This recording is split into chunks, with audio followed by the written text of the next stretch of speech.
अथ वेदांत दर्शन शांति पाठः ओम पूर्णमदा पूर्णमिदं पूर्णात् पूर्णमुदच्यते पूर्णस्य पूर्णमादाय पूर्णमेवावशिष्यते ओम शांति शांति शांति।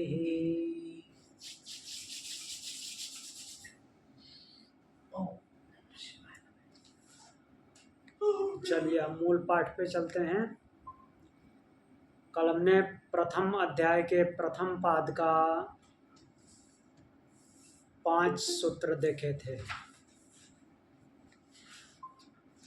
5 सूत्र हम लोगों ने देखा था। तो ओम शांति।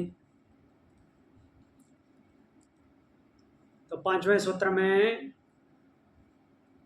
हमने ये जानने का प्रयत्न किया था, संबंध आया था कि जब ऐसा ही है कि जो सर्वव्यापी है, हर जगह व्याप्त है, उसको जगत की उत्पत्ति का कारण मान लें तो प्रकृति भी सर्वव्यापी है, प्रकृति भी हर जगह व्याप्त है, उसको मानने में क्या दिक्कत है।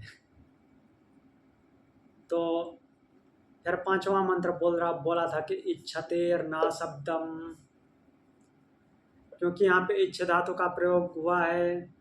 उसने कई जगह पे श्रुतियों में आया है, उसने इच्छा की। किसने इच्छा की? वो ब्रह्म इच्छा करता है, तो आत्म तत्व इच्छा करता है। तो और प्रकृति के शब्द में वो क्या है कि अशब्द है, ऐसा कहीं शब्द आया ही नहीं कि प्रकृति ने इच्छा की, कहीं नहीं आया है।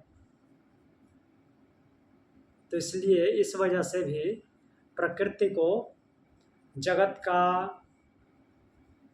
कारण मानना तर्क संगत नहीं है। अब आगे देखते हैं।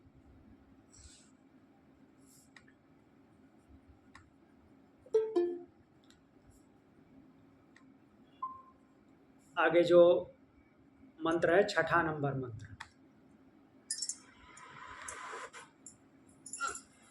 6ठा नंबर मंत्र है, उससे पहले संबंध देख लेते हैं। इच्छत या संकल्प चेतना का धर्म होने पर भी गौणी वृत्ति से अचेतन के लिए प्रयोग में लाया जा सकता है। इच्छण करना अर्थात इच्छा करना जो है चेतना का धर्म है। मीन्स जो चेतनवत है वही इच्छा कर सकता है, सीधी सी बात है, ठीक है। लेकिन गौणी वृत्ति से तो प्रयोग कर सकते हैं प्रकृति के लिए, ऐसा बोल रहे हैं, मतलब परोक्ष रूप से। उसका एग्जाम्पल दे रहे हैं कैसे। जैसे मान लीजिए कि कोई बिल्डिंग है, जर्जर अवस्था में है। तो जर्जर अवस्था में है तो आते जाते हम क्या बोलते हैं, ये मकान अब गिरने ही वाला है। तो उसमें क्या कोई आत्म तत्व है या ऐसे चेतना है उसमें जो कि अपने आप को गिराएगा? फिर भी हम बोलते हैं कि ये गिरने वाला है। या कुछ हिल रहा होता है, मूव कर रहा होता है, जो कि जड़ तत्व है, जिसमें कोई चेतना आत्म तत्व नहीं है, तो उसको भी बोलते हैं। जैसे कि गेंद लुढ़क रही हो तो ये गेंद लुढ़क रही है, ऐसे बोलते हैं। गेंद में कोई जीवात्मा थोड़ी है, मीन्स कोई आत्म तत्व है नहीं। तो वैसे ही जैसे गौणीय वृत्ति से उसमें बोल देते हैं, परोक्ष रूप से बोल देते हैं कि ये मकान अब गिरना ही चाहता है, गिरने ही वाला है। तो वैसे भी हम प्रकृति के लिए यूज तो कर सकते हैं कि प्रकृति ही इस सृष्टि का कारण है, मीन्स जगत की उत्पत्ति का कारण है। तो जो इक्षण क्रिया है वो गौण रूप से त्रिगुणात्मक प्रकृति के लिए मान लिया जाए, इसमें क्या दिक्कत है। तो इस पर बोलते हैं गौणश्चिन्नात्म शब्दात्, गौणश्चेन चेत न अस आत्म आत्म शब्दात, हाँ आत्म शब्दात आया, गौणश्चेन्नात्म शब्दात। तो ऐसा कहें कि गौण रूप से प्रकृति के लिए यह मान लिया जाए तो भी यह ठीक नहीं है। क्यों नहीं ठीक है? आत्म शब्दात, क्योंकि जहाँ पे भी ईक्षण शब्द प्रयोग हुआ है वहाँ पे आत्म शब्द आया है, आत्म प्रकृति नहीं है, आत्म तत्व ब्रह्म है। जब भी इच्छा किया है वो आत्म, वहाँ पे आत्म शब्द आया है। तो देखिए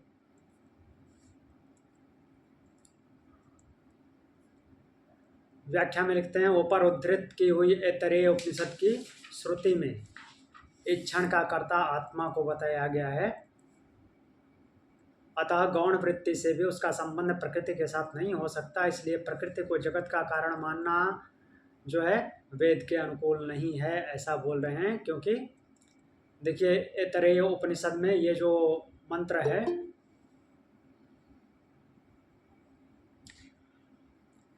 हम सीधे सीधे ऐतरेय उपनिषद पे चलते हैं।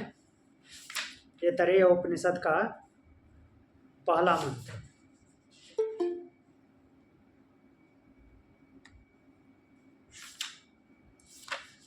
ऐतरेय उपनिषद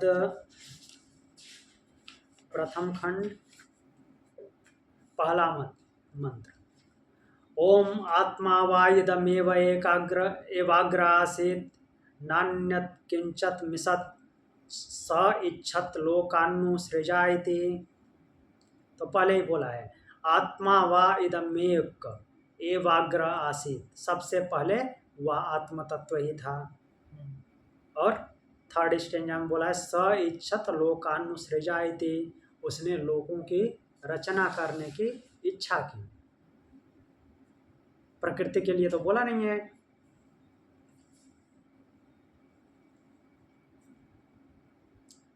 स इच्छत लोकानुसृजय, आत्मा वा इदम एकम एवाग्र आसीत्, वह सबसे पहले वो आत्म तत्व ही था जिसने लोगों की रचना करने की इच्छा की। तो इसलिए जो ईक्षण शब्द है वह आत्म तत्व अर्थात ब्रह्म के लिए आ रहा है, प्रकृति के लिए नहीं। तो परोक्ष रूप से गौण रूप से भी ये जगत की उत्पत्ति का कारण हम प्रकृति को नहीं मान सकते।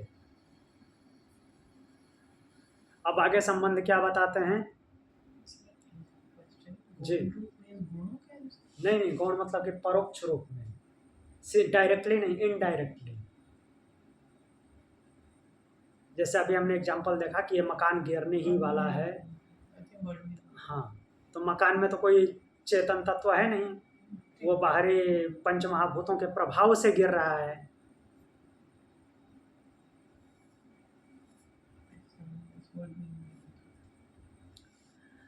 अब आगे संबंध देखते हैं। आत्म शब्द का प्रयोग तो मन, इंद्रिय और शरीर के लिए भी आता है, आया है, कई बार आया है। मन के लिए भी आत्म शब्द आया है, इंद्रिय के लिए भी आया है, शरीर के लिए भी आया है। अतः श्रुति में आत्मा को गौण रूप से प्रकृति का वाचक मानकर उसे जगत का कारण मान लिया जाए तो क्या दिक्कत है, क्या आपत्ति है? जैसे मन, इंद्रिय और शरीर को के लिए आत्म तत्व श्रुति में बोला गया है, तो ऐसे प्रकृति के लिए भी बोल सकते हैं। तो उस पे कहते हैं तन्निष्ठस्य मोक्षोपदेशात्, उसका रीजन देते हैं कि क्यों नहीं बोल सकते उसको। ठीक है, आत्म तत्व आया है, लेकिन मन, इंद्रिय और शरीर को जगत की उत्पत्ति का कारण तो नहीं लिखा है कहीं पे। भले ही उसके लिए आत्म तत्व ब्रह्म, आत्म शब्द ब्रह्म शब्द आया है, लेकिन ये तो नहीं बोला गया है कि मन जो है जगत की उत्पत्ति का कारण है, इंद्रिय जगत की उत्पत्ति का कारण है, या शरीर जगत की उत्पत्ति का कारण है। तो वैसे अगर प्रकृति के लिए आत्मा शब्द यूज कर लिया जाए गौण रूप से, तो वो जगत की उत्पत्ति का कारण नहीं हो सकता है, उसको नहीं माना जा सकता कि जगत की उत्पत्ति का कारण है वो। क्यों?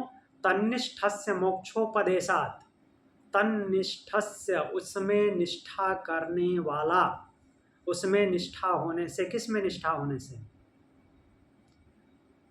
बता रहे हैं, मोक्षोपदेशात, उसमें निष्ठा होने वाले की मोक्ष के बारे में बताया गया है कि जो उसमें निष्ठा करता है वो मुक्त हो जाता है, जो उसमें निष्ठा रखता है उसकी मुक्ति है, ऐसा बताया गया है। तो कुछ में निष्ठा रखने वाला मुक्त हो जाता है, ब्रह्म में निष्ठा रखने वाला, सीधी सी बात है कि जो ब्रह्म के भाव से भावित होता है वो ब्रह्म ही हो जाता है, ऐसा ही बताया गया है कई जगह पे। प्रकृति के लिए तो नहीं बताया गया है कि प्रकृति में निष्ठा रखने वाला मुक्त हो जाता है, वो तो और लिप्त हो जाता है।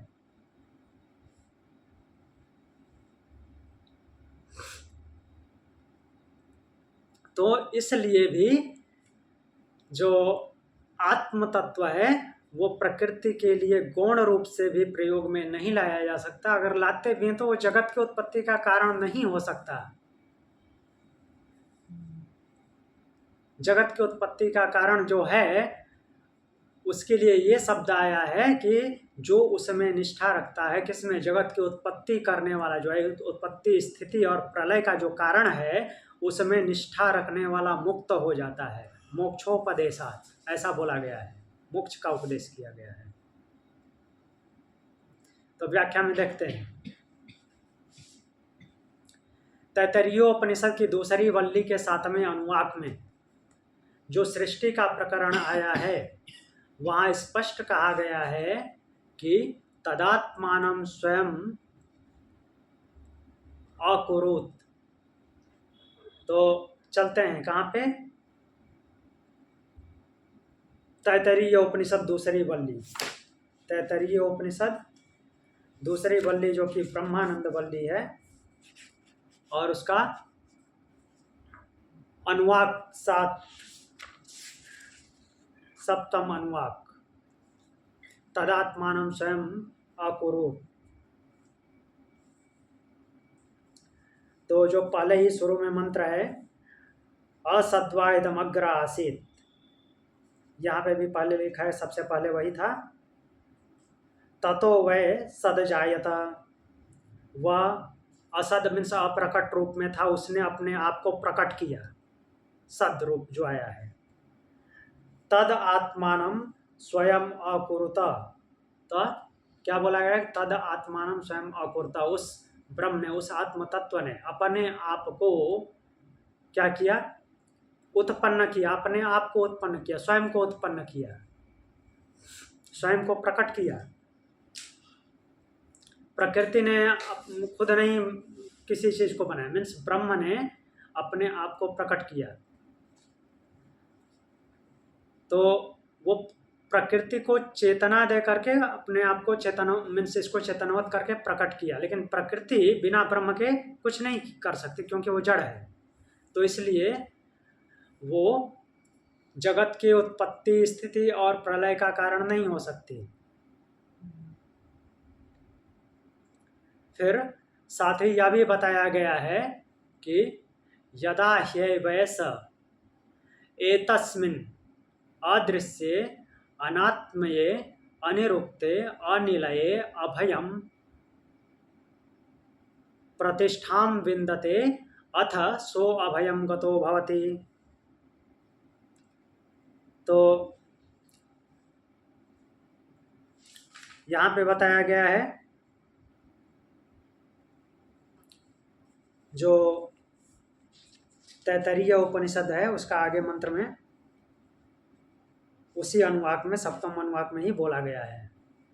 क्या बोल रहे हैं, यदा है वैसे तस्मिन अदृश्य, तो यह जो है कौन, आत्म तत्व, देखने में न आने वाले, देखने में न आने वाले अहंकार से रहित, जिसमें कोई अहंकार नहीं है। ए तस्मिन अदृश्य अनात्मये, फिर बोल रहे हैं अनिरुक्ते, जिसको निरुक्त मीन्स बतलाया नहीं जा सकता, बोलकर नहीं बतलाया जा सकता। अनिलये, निलय नहीं है, जिसका घर बार नहीं है, स्थान से रहित। अभयम, जो कि भय है, मीन अभय है, निर्भय है। विंदते, निर्भय निष्ठा करता है। अतः सो अभयम गतो भवति। तो एक्चुअली ये जीवात्मा को लक्ष्य करके बोला गया है कि जो जीवात्मा उस देखने में न आने वाले, अहंकार से रहित, न बतलाए जाने वाले, स्थान से रहित आनंदमय को निर्भय के प्रति निर्भय निष्ठा रखता है, अर्थात भय से रहित होकर, क्योंकि वो स्वयं भी भय से रहित है जो परब्रह्म है। तो अगर ऐसे निष्ठा रखता है तो सो अभयम गतो भवति, तो वो उस अभय को ही प्राप्त हो जाता है, ऐसा बोला गया है। ऐसा प्रकृति के बारे में तो बोला नहीं गया है। तो इसी प्रकार छांदोग्य उपनिषद में भी ऐसे लिख रहे हैं कि छांदोग्य उपनिषद में भी श्वेत केतु के प्रति उसके पिता उस परम कारण में स्थित होने का फल मोक्ष बताया है, किंतु प्रकृति में स्थित होने से मोक्ष होना कदापि संभव नहीं है, ऐसा कहीं नहीं बताया गया है कि प्रकृति में स्थित रहोगे तो मोक्ष मिल जाएगा। बल्कि ये बताया गया त्रय विद्या के माध्यम से, ये बताया गया कि सारे कार्य करोगे लेकिन मुक्त नहीं होगे, ऐसा आया है। प्रकृति में स्थित होने से, प्रकृति में लिप्त होने से कभी मुक्ति नहीं मिलती। मुक्ति का साधन वो ब्रह्म ही है। तो इस तरह से बोला गया है कि उपर्युक्त श्रुतियों में आत्मा शब्द प्रकृति का वाचक नहीं है, इसलिए प्रकृति को जगत का कारण नहीं माना जा सकता। और फिर अभी आगे बोलते हैं, आगे और रीजन देते हैं क्यों नहीं मानेंगे प्रकृति, ब्रह्म को ही क्यों मानेंगे। तो उपर्युक्त श्रुति में आया हुआ आत्मा शब्द, उपर्युक्त श्रुति मतलब तैतरीय उपनिषद, तैतरीय उपनिषद में आया हुआ आत्मा शब्द आया है ना।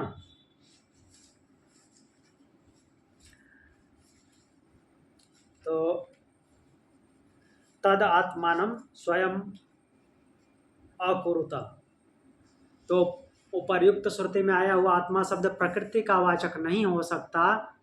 इसमें दूसरा कारण बताते हैं, वो ब्रह्म का ही कारण है। अब वहाँ पे ब्रह्म लिखा नहीं है तो ये भी दिमाग में चल सकता है कि ये तो प्रकृति के लिए भी आ सकता है, लेकिन नहीं, प्रकृति के लिए नहीं आया है। वो बताते हैं हेयत्वावचनाच्च, हेयत्वावचनाच्च, तो बोल रहे हैं कि त्यागने योग्य नहीं बताए जाने के कारण भी, त्यागने योग्य नहीं बताए जाने के कारण भी जो आत्मा शब्द है वो प्रकृति के लिए नहीं आ सकता। क्यों? क्योंकि हर जगह यही बोला गया है कि वो आत्म तत्व जो है त्याज्य नहीं है, उसको त्यागा नहीं जा सकता। त्याग किसका करना है? प्रकृति का। हर जगह प्रकृति का ही त्याग करने के लिए बताया गया है। निर्लिप्त होइए, निर्लिप्त होइए, प्रकृति से, प्रकृति में लिप्त नहीं होना है। तो उसी को बोल रहे हैं कि त्याज्य नहीं होने के कारण वो प्रकृति का वाचक नहीं हो सकता, आत्म तत्व प्रकृति का वाचक नहीं हो सकता। व्याख्या में लिख रहे हैं, यदि आत्मा शब्द वहाँ गौण वृत्ति से प्रकृति का वाचक होता तो आगे चलकर उसे त्यागने के लिए कहा जाता, क्योंकि प्रकृति को त्यागने के लिए बोला जाता है, तो फिर आत्मा का भी त्याग होता। और फिर बोले मुख्य आत्मा में निष्ठा करने का उपदेश दिया जाता, किंतु ऐसा कोई वचन कहीं पे भी उपलब्ध नहीं होता। तो इस तरह से प्रकृति जगत का कारण नहीं हो सकता। तो वह ब्रह्म ही आत्म तत्व का वाचक है, मीन्स आत्म शब्द का जो वाच्य है वो ब्रह्म है, और वही इस जगत का निमित्त और उपादान दोनों कारण है। अर्थात वही कुम्हार भी है, वही मिट्टी भी है।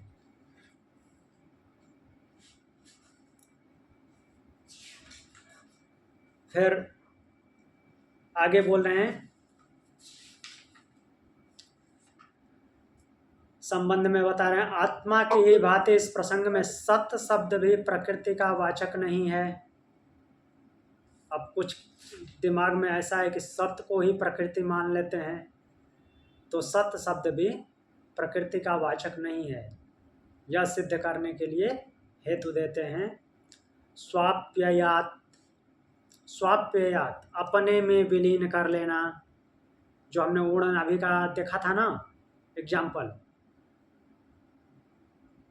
उत्पन्न करता है और फिर अपने में ही विलीन कर लेता है। ऐसे कई जगह और भी आता है, सृष्टि की रचना करता है, स्थिति मीन्स उसका पालन पोषण करता है और स्वयं में ही विलीन कर लेता है। तो स्वाप्ययात अपने में विलीन होना बताया गया है, इसलिए सत शब्द जो है प्रकृति का वाचक नहीं हो सकता। छांदोग्योपनिषद 6:8 में ये बोला गया है, यत्र तत्पुरुषः स्वपीति नाम सता सौम्य तदा संपन्नो भवति स्वमपीतो भवति तस्मादेनं स्वपीतित्याचक्षते। तो बोल रहे हैं कि उसमें जो बोली गई है बात, हे सौम्य, जिस अवस्था में यह पुरुष यत्र तत्पुरुष सोता है, स्वपीति सोता है, उस समय यह सत्य से संपन्न होता है। सत्य से संपन्न होता है मतलब अपने वास्तविक रूप में होता है। सुषुप्ति की बात कर रहे हैं, उसको कुछ भी पता नहीं चलता, अपने रूप में होता है। तो स्व अपने में अपीत विलीन होता है, अपने आप में वो विलीन होता है, उसका प्रकृति से अब कोई लेना देना नहीं होता।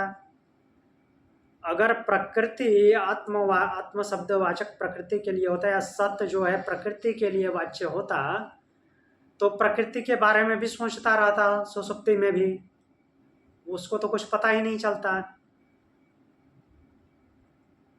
तो उस समय वो अपने आप में विलीन होता है, तो इसलिए इसे स्वपीति कहते हैं।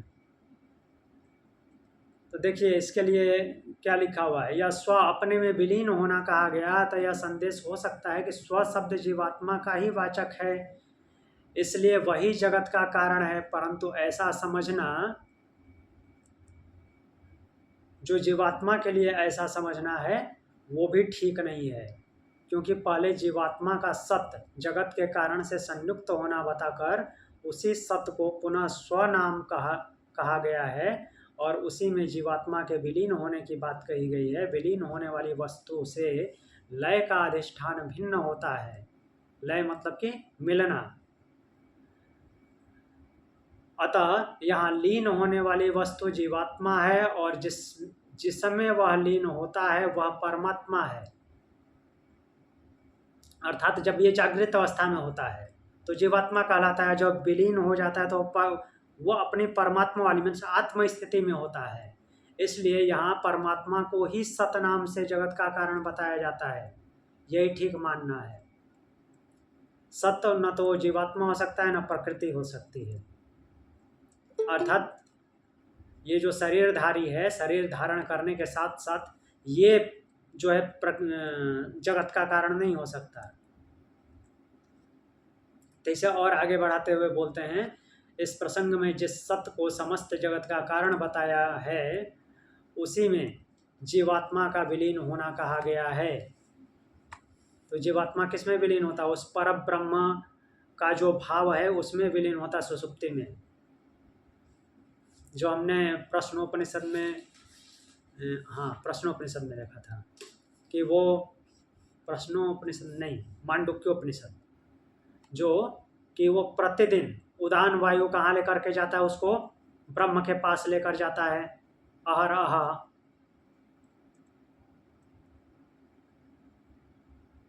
तो उस सत्य को उसका स्वरूप बताया गया है, उस सत्य को उसका स्वरूप बताया गया है, जीवात्मा का स्वरूप। जब वो इस स्थिति में पहुंचता है, वो अपने जागृत अवस्था में उस स्थिति में नहीं है, तो सत्य भी ब्रह्म के लिए है, न कि प्रकृति और जीवात्मा के लिए। फिर आगे संबंध बताते हैं, गति सामान्यात। गति सामान्यात बोल रहे हैं कि ऐसा प्रवाह रूप चल रहा है, मीन्स हर जगह यही बात बोली जा रही है, सामान्य रूप से यही बात बोली गई है कि चेतन ही, जो चेतन है वही जगत का कारण है। बार बार बोला गया है, हर जगह चेतन को ही कारण बताया गया है कि चेतन ही जगत की उत्पत्ति का कारण है। जड़ जो है प्रकृति, ये जगत की उत्पत्ति का कारण नहीं है। तो देखिए यहाँ पे एग्जाम्पल लिया गया है, तस्माद् वा एतस्मादात्मान आकाशः सम्भूतः, तैत्तरीय उपनिषद 2:1।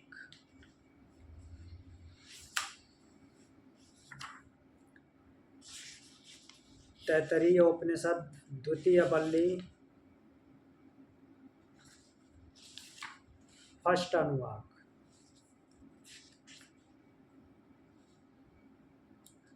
तस्माद् वा एतस्मादात्मानः आकाशः सम्भूतः, आकाशाद्वायो, वायोरग्नि, अग्नेराप, अद्भ्यः पृथ्वी, पृथिव्या ओषधयः, ओषधयो, ओषधिभ्यो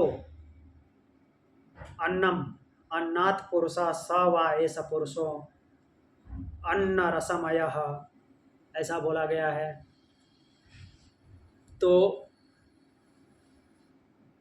क्या बोल रहे हैं कि निश्चित रूप से इस आत्म तत्व से आकाश उत्पन्न हुआ, ऐसा बोला गया है। कहीं भी प्रकृति से आकाश उत्पन्न हुआ ऐसा नहीं बोला गया है। आत्मन एवेद सर्वम, आत्मत एवेद सर्वम, ऐसा छांदोग्योपनिषद 7:26-1 में ऐसा बोला गया है, आत्मत एव सर्वम। मतलब कि वह जो आत्म तत्व है, अर्थात तो वह ब्रह्म जो है, वही इन सब कुछ को उत्पन्न, सब कुछ को वही उत्पन्न करता है। तो यहाँ पे भी वही तैत्तरीय उपनिषद में बोला गया है कि उसने क्या किया, उससे आकाश उत्पन्न हुआ, आकाश से वायु, वायु से अग्नि, अग्नि से जल, अद्भ्य पृथ्वी, आप से पृथ्वी, पृथ्वी से औषध, औषध से अन्न, अन्नात् पुरुष, अन्न से पुरुष, और पुरुष जो है अन्न रसमय है। तो उसी से सब कुछ की उत्पत्ति का कारण, उत्पत्ति मानी गई है। फिर प्रश्न उपनिषद के 3:3 में बोला गया है, आत्मन एव प्राणो जायते। उस आत्म तत्व से क्या होता है, प्राण उत्पन्न हुआ है।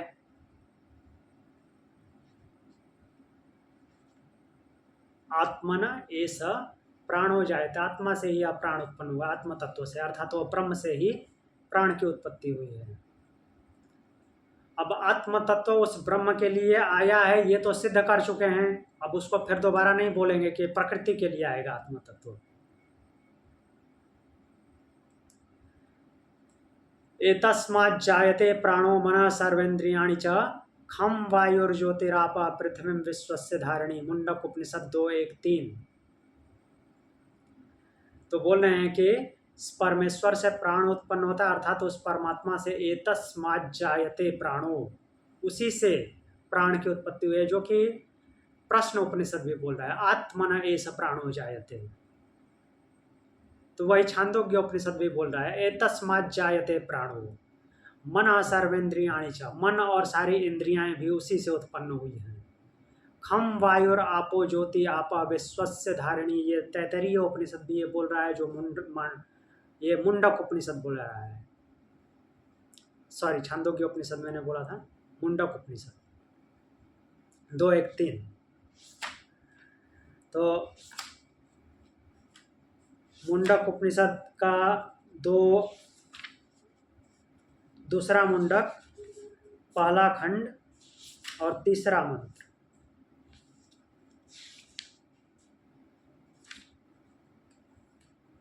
एतस्मात् जायते प्राणो मनः सर्वेन्द्रियाणि च खम वायुर्ज्योति आप पृथ्वी विश्वस्य धारिणी। तो उसी परमात्मा से, उसी ब्रह्म से प्राण उत्पन्न होता है, मन, सर्वेन्द्रियाणि समस्त इंद्रियां, खम आकाश, वायु, ज्योति तेज, आप जल, और विश्वस्य धारिणी संपूर्ण प्राणियों को धारण करने वाली पृथ्वी, ये सब उसी से उत्पन्न होते हैं। ऐसा मुंडक उपनिषद बोल रहा है। तो इन सब की उत्पत्ति का कारण वो ब्रह्म ही है।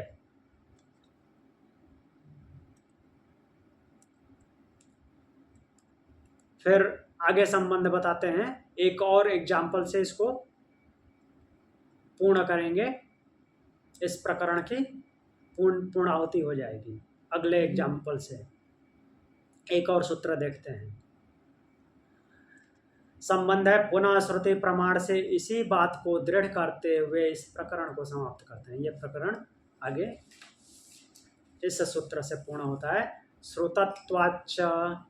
श्रुतत्वाच्च अर्थात श्रुतियों में बार बार ऐसा कहा गया है, इसलिए भी श्रुतियों में बार बार बताया गया है, इसलिए भी ब्रह्म ही जगत की उत्पत्ति, स्थिति और प्रलय का कारण है।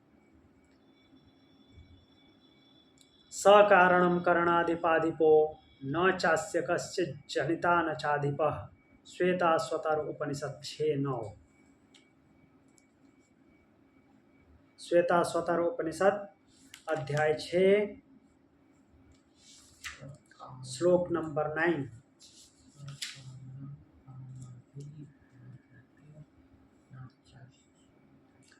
न तस्य कश्चित् पतिरस्ति लोके न चेसिता नैव च तस्य लिंगम सकारणम करणाधिपाधिपो न चास्य कश्चित् जनिता न चाधिपः। तो ये बात बोली गई है कि इस जगत में कोई भी उसका स्वामी नहीं है, उसका कोई भी पति नहीं है। न तस्य कश्चित् पतिरस्ति लोके, इस लोक में कोई उसका पति नहीं है। न चेसिता नैव तस्य लिंगम, न च ईशिता, उस पे शासन करने वाला भी कोई नहीं है। च न तस्य लिंगम, और न ही उसकी कोई पहचान है, कोई लिंग नहीं है, कोई पहचान नहीं है। फिर बोल रहे हैं कि सकारणम करणाधिपाधिपो न चास्य कश्चित् जनिता न चाधिपः। तो वह सबका परम कारण वही है, और समस्त कारणों के जो भी अधिष्ठाता है उनका भी अधिपति वही है, उससे ऊपर कोई नहीं है। कश्चित् न च अस्य जनिता, उसका कोई जनक भी नहीं है, उसको उत्पन्न करने वाला कोई नहीं है। च न अधिपः, और उसका स्वामी भी कोई नहीं है।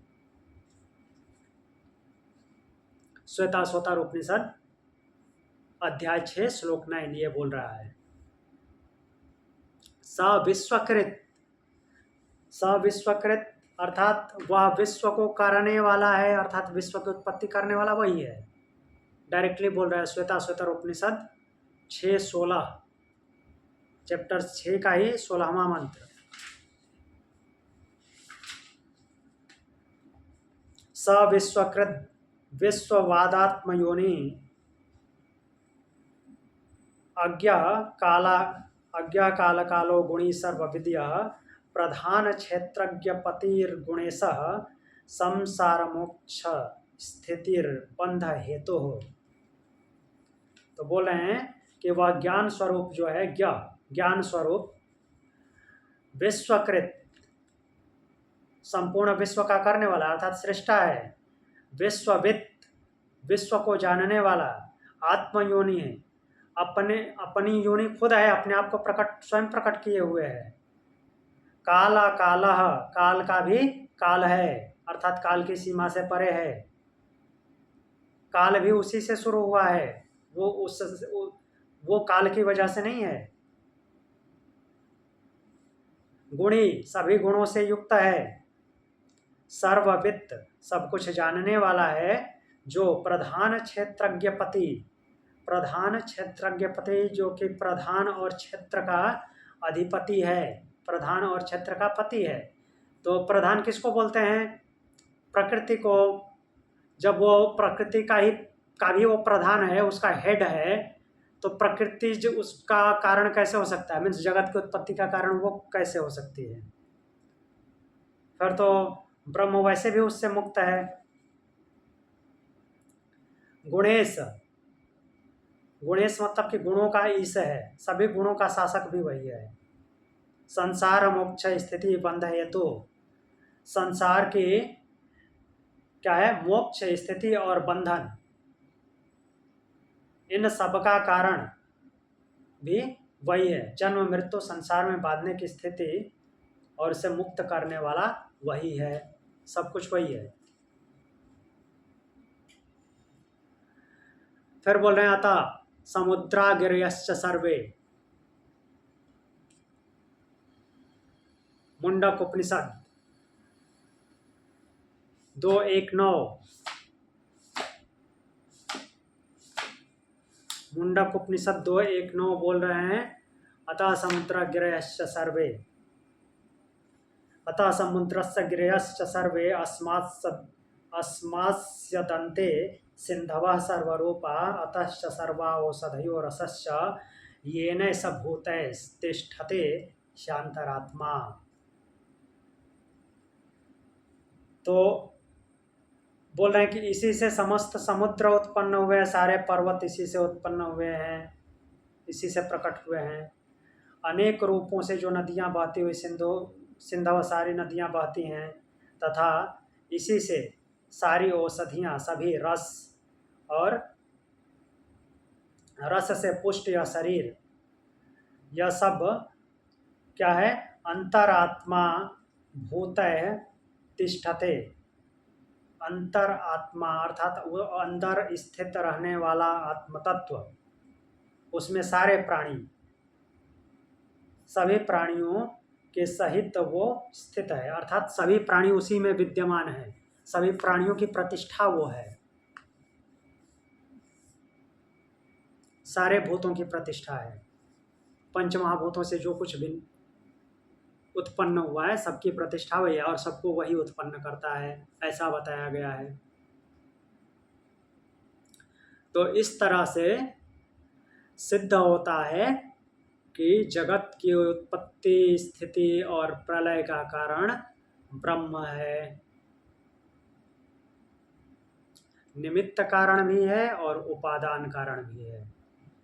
जड़ प्रकृति इस जगत की सृष्टि, स्थिति और प्रलय का कारण नहीं है।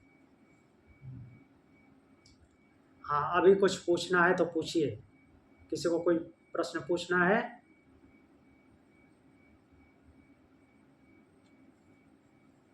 अनम्यूट कीजिए।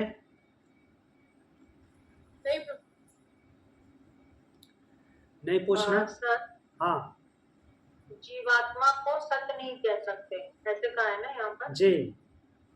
तो मतलब जो अपर है उसको सत्य नहीं कह सकते, अपर ब्रह्म को सत्य नहीं कह सकते, पर को सत्य कह सकते जी। हाँ, दूसरी जगह, दो जगह पे इसका उल्टा आया है, लेकिन वो भाव समझने की जरूरत है। वहां पे सत का मतलब प्रकट और असत का मतलब अप्रकट, ऐसा आया है।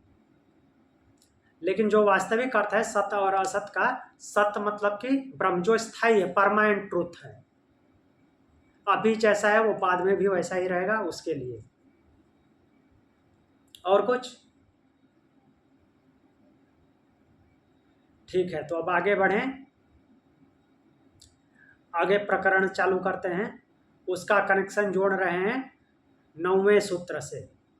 यहाँ से डायरेक्ट कनेक्शन नहीं होगा क्योंकि प्रकरण पूर्ण हो गया यहाँ पे, कि सिद्ध कर दिया ब्रह्म ही जगत की उत्पत्ति, स्थिति और प्रलय का कारण है। तो अब आगे संबंध बनता है स्वाप्यायात से। स्वाप्यायात जो मंत्र था, सूत्र था, इधर देखिए 9 नंबर सूत्र,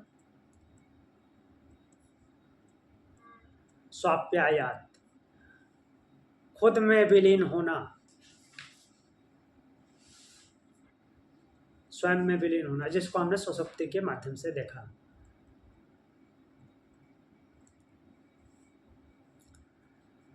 तो बोल रहे हैं स्वाप्यायात सूत्र में जीवात्मा के स्व अर्थात अपने मूल स्वरूप, उसका मूल स्वरूप क्या है? परमात्मा ब्रह्म में विलीन होने की बात कह करके यह सिद्ध किया गया है जड़ प्रकृति जगत का कारण नहीं है, क्योंकि उसको प्रकृति में विलीन होने के लिए नहीं बताया गया है, वो अपने मूल स्वरूप ब्रह्म में विलीन होता है। अर्थात जहाँ पे उसको कुछ किसी चीज़ से मतलब नहीं रहता, कुछ पता ही नहीं चलता, उस स्थिति का नाम है विलीन होना। और जब प्रकृति में विलीन होना, तो प्रकृति तो बहुत विस्तृत है, उसमें तो और उसकी क्रिएटिविटी और बढ़ जाएगी। प्रकृति में अगर विलीन होगा तो क्रिएटिविटी तो और बढ़ जाएगी, वो शून्यता कहाँ आएगी? शून्यता आ रही मतलब कि वो ब्रह्म में विलीन हो रहा है। वो शून्यता भी नहीं है, एक प्रकार से अनंतता है, जहाँ पे कुछ और पता नहीं चलता। तो आत्म तत्व में विलीन होने की बात कह करके यह सिद्ध किया गया है कि जड़ प्रकृति जगत का कारण नहीं है, किंतु स्व शब्द प्रत्यक चेतन मतलब कि जीवात्मा के अर्थ में भी प्रसिद्ध है। बार बार जैसे स्व मीन्स अपने आप को संबोधित करने के लिए ये आता है, स्व शब्द मैं के भाव में। अतः यह सिद्ध करने के लिए प्रत्यक चेतन भी जगत का कारण नहीं, अर्थात जीवात्मा प्रत्यक चेतन, पूर्ण चेतन तो ब्रह्म है, प्रत्यक चेतन मीन्स उसके द्वारा जो चेतना दी गई है जिसको, ये क्लियर हो रहा है ना? उस चेतनवत के द्वारा जिसको चेतना दी गई, अर्थात प्रकृति के बाकी जितने भी प्राणी हैं उसी ने चेतना दी है, जिसकी वजह से चेतनवत है, तो उसी को प्रत्यक्ष चेतन बोला गया है। तो वो भी जगत का कारण नहीं है, ऐसा मानना है ना, कि जैसे सांख्य दर्शन प्रकृति और पुरुष की बात करता है, या फिर यहाँ पे भी श्वेताश्वतर उपनिषद के हमने शुरू में देखा था, जो आपस में महर्षि लोग विचार कर रहे हैं, मंथन कर रहे हैं, तो उसमें 2-3 विचार रखे हैं कि श्वेताश्वतर उपनिषद के आरंभ में बोले हैं किम कारणम ब्रह्म कुतः महजात जीवाम केन पथ च संप्रतिष्ठा अधिष्ठाता केन सुखतेरेन वर्तमहे ब्रह्मविदो व्यवस्थानम। ब्रह्म विद्या की चर्चा करते हुए जिज्ञासु बोलते हैं कि इस जगत का मुख्य कारण ब्रह्म कौन है, किससे उत्पन्न हुए हैं, किससे जी रहे हैं, और किसमें हमारी सम्यक प्रकार से स्थिति है, किसके अधीन रहकर हम लोग सुख और दुख को निश्चित व्यवस्था के अनुसार बरत रहे हैं, ऐसा विचार किया गया है।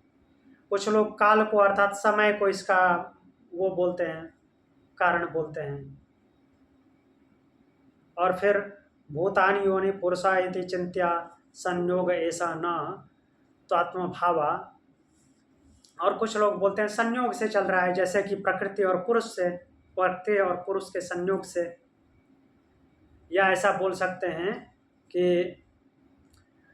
ऐसे भी बोला गया है कि भूतानि भूतानि योनि पुरुषा इति चिंत्या, जो पांचों महाभूत हैं और पुरुषा अर्थात ये जीवात्मा, पुरुष जीवात्मा के लिए आया है। जीवात्मा अर्थात जितने भी अभी जीवित अवस्था में मीन्स चेतन अवस्था में प्राणी हैं, उनकी वजह से ये चल रहा है।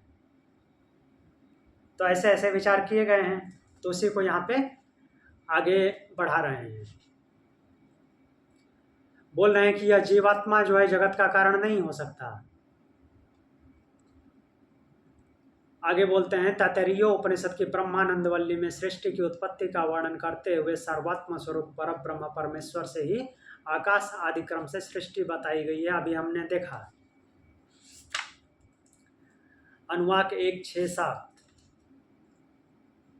1 में भी ये दिया गया है, 6 में भी दिया गया है, 7 में भी दिया है, 3 जगह पे है, जिसमें से अभी अभी हमने छठे अनुवाक का देखा था।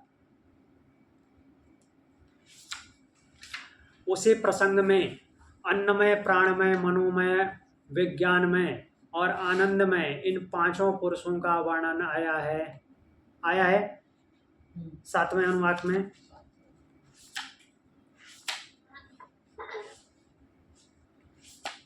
जो तैत्तरीय उपनिषद का 7वां अनुवाक है।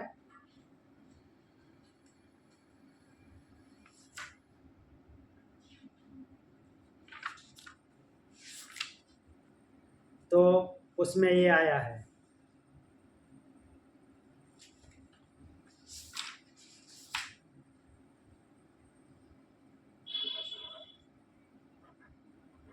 तो उस लाइन का मतलब पूरा बताएंगे कि आनंदमय के बारे में लिखा हुआ है, आनंदमय का अंतरात्मा दूसरे किसी को नहीं पता है क्या? किसका? एक लाइन लिखी है ना आनंदमय के बारे में। हाँ हाँ बता रहा हूँ, उसको डिटेल में बता रहा हूँ, रुकिए।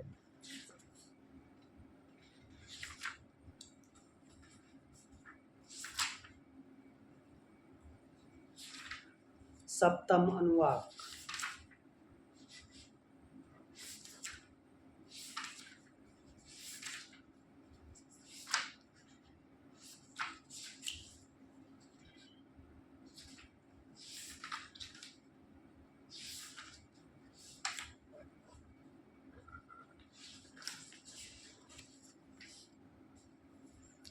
तो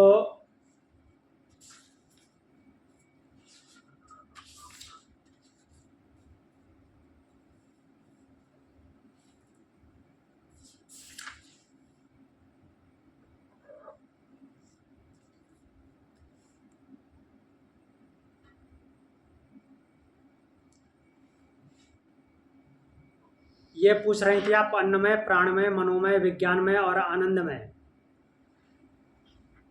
तो यहाँ पे बताया गया है कि जो अन्नमय कोश है, अन्नमय कोश का वहाँ पे आत्म तत्व अर्थात इसका जो प्राण इसका जो आत्म तत्व है वो प्राणमय कोश है, प्राणमय का मनोमय कोश, मनोमय का विज्ञानमय कोश और विज्ञानमय का आनंदमय कोश। अर्थात ये एक दूसरे में समाहित होते हैं, एक दूसरे में समाहित होते हैं और समाहित होकर के वो क्या हो जाते हैं, आनंदमय हो जाता है। लास्ट में जो साधक है, साधक इन एक प्रकार से इन सबसे मुक्त होता है। पहले अन्नमय कोश से ऊपर उठता है, अन्नमय कोश से ऊपर उठ करके प्राणमय कोश में समाहित होता है। प्राणमय कोश जो है, प्राणमय कोश से जब ऊपर उठता है तो मनोमय कोश में समाहित होता है और मनोमय कोश से ऊपर उठ करके विज्ञानमय कोश में समाहित होता है और विज्ञानमय कोश से ऊपर उठ करके आनंदमय कोश में समाहित हो जाता है, आनंदमय हो जाता है। तो इस तरह से वर्णन आता है।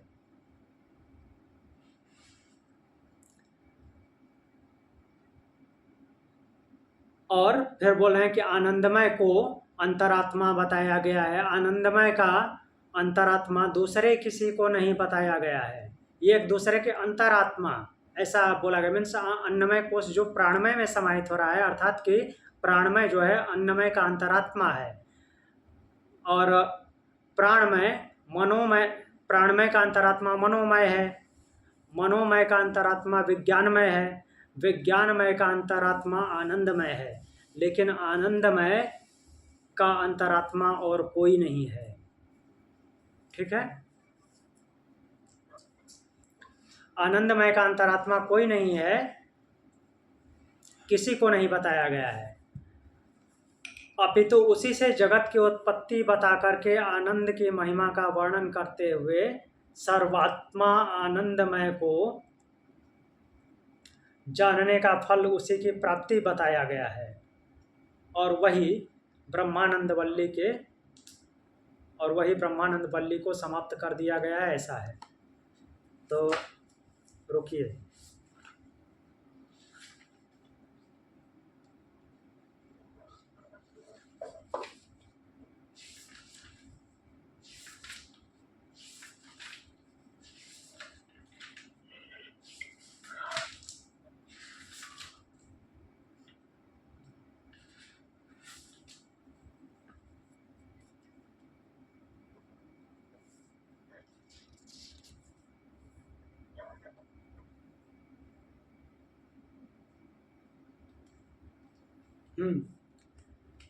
ये मंत्र है, स यस्सा पुरुषे यस्सावादित्ये स एक स एवं वदस्माल्लोकात् प्रेत्य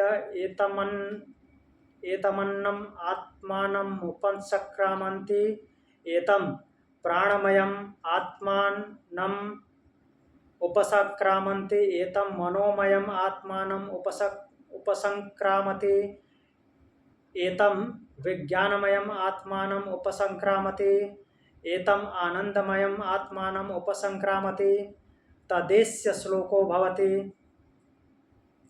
तो यहाँ पे एक एक स्टेज को पार करते हुए, अर्थात उपसंक्रामति का मतलब कि उसको अतिक्रमण कर जाना, पार कर जाना।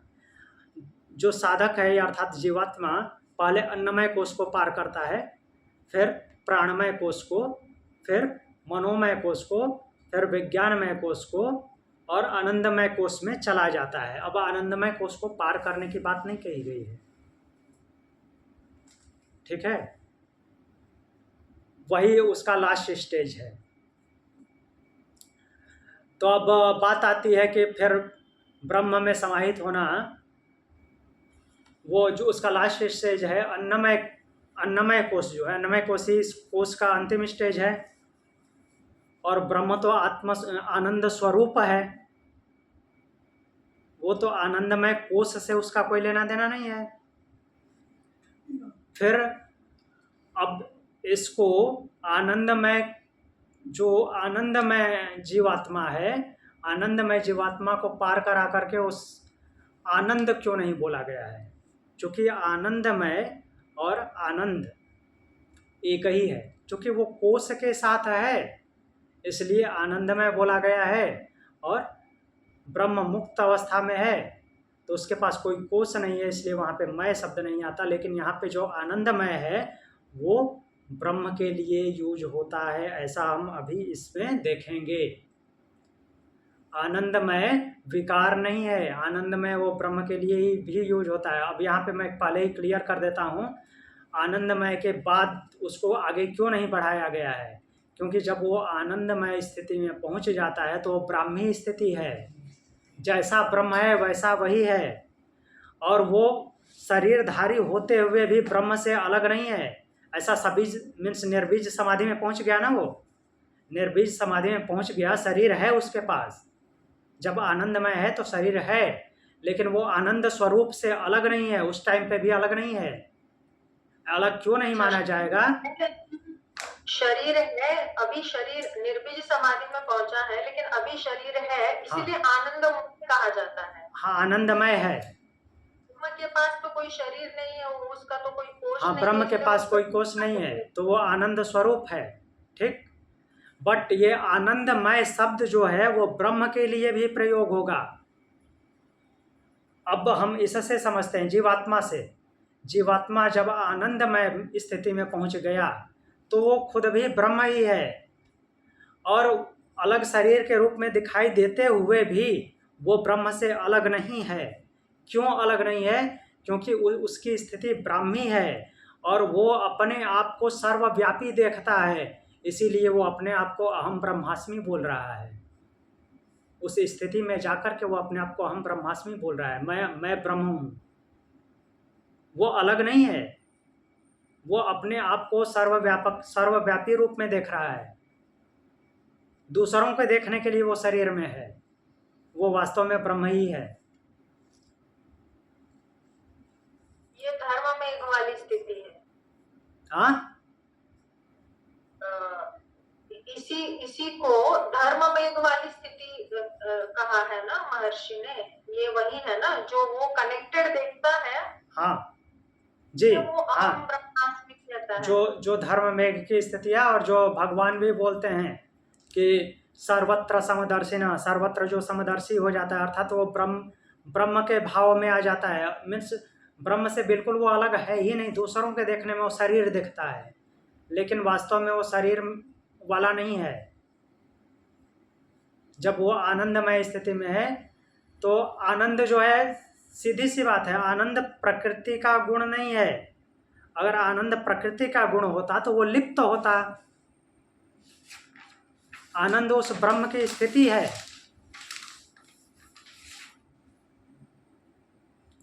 प्रकृति विज्ञानमय तक ही है, और विज्ञानमय भी जो विज्ञानमय कोश है वो भी ब्रह्म की स्थिति, एक प्रकार से ब्रह्म की स्थिति है। वो भी प्रकृति की स्थिति नहीं है, मीन्स नेचर में लिप्त होने वाला स्टेज नहीं है जो विज्ञानमय है। उसको आगे देखेंगे। तो ये आनंदमयोभ्यासात, ये जो सूत्र है, इसको हम फिर कल से देखेंगे।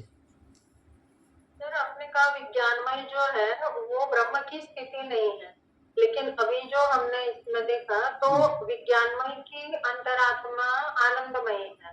हाँ, आनंदमय को ठीक है, बाकी आनंदमय की अंतरात्मा नहीं है।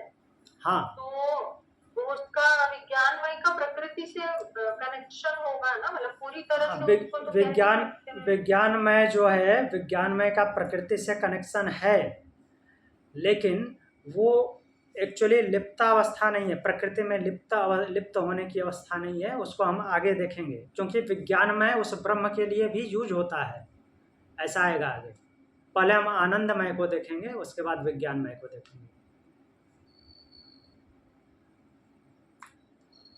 और कोई क्वेश्चन?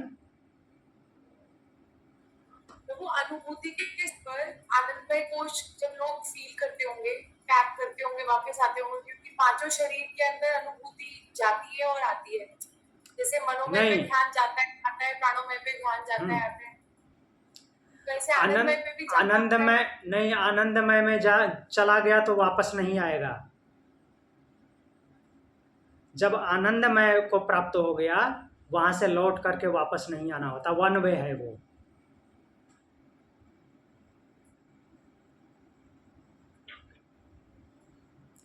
जो हम बहुत सारी जगहों पे सुख की अनुभूति के लिए आनंद शब्द का प्रयोग कर देते हैं, वास्तव में वो आनंद है नहीं।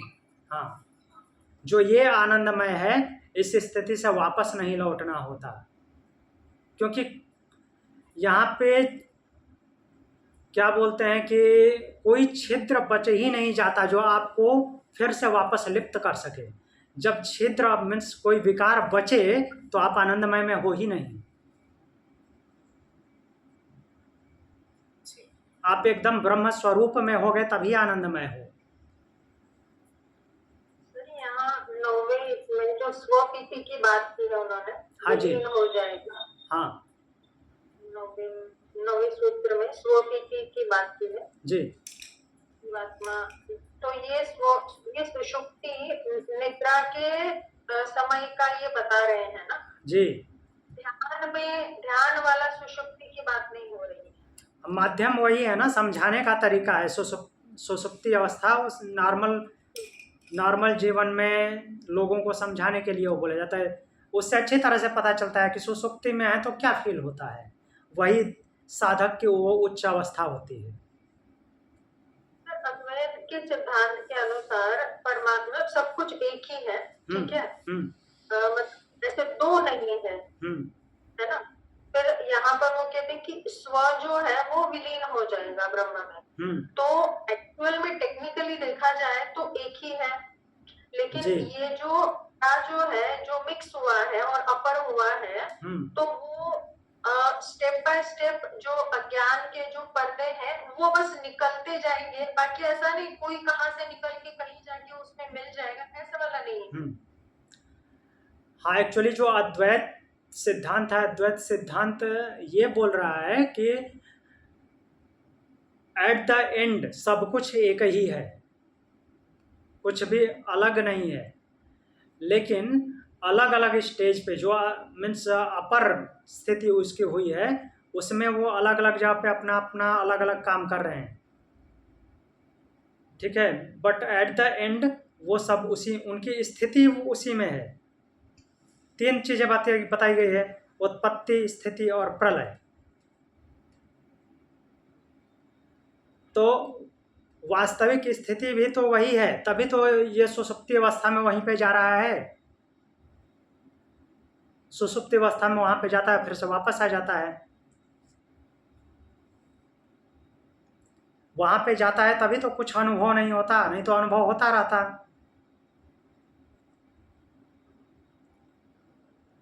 और कुछ? ठीक है, तो आज के लिए इतना ही। प्रणाम। ओम शांति।